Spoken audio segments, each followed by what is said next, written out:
masoyi guda ce ba mu rike juna da amana, barke mai san mu da gaske ba za ya saka mu a rana.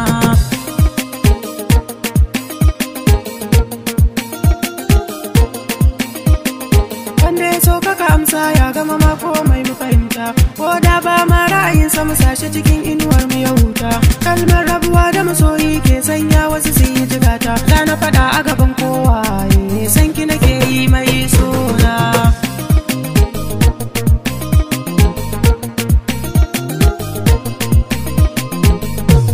Kamata mu zauna mu zabi masoyin gaske, guguwar soyin ta taso karya zukata take ya take. Tafkin so bai da iyaka shi ke sa wasu na yin roke, aminta da su a cikin soyayya zuciyarsu yana musu kuna.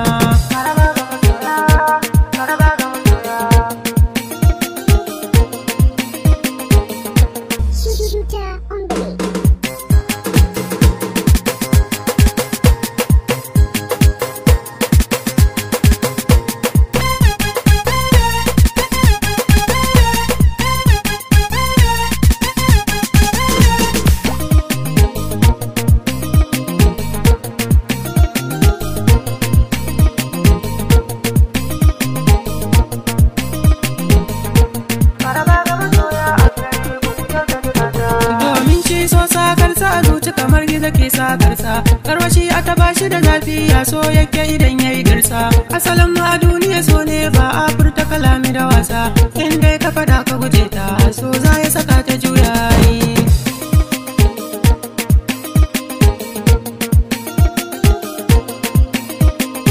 Ikon Allah ne kowa da wanda yake masa kauna, zamani a baya ya shuɗe an yi masoya suna son juna.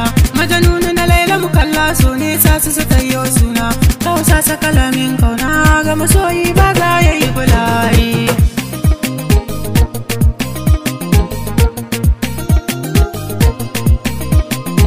Na samu biya mai sona kullum tana sashin zucina, ba ta san mi rabewa ko yaushe aikin ta kirana. In aka ce mata bani da lafiya tai kuka a gaban ummina, wannan shi ne son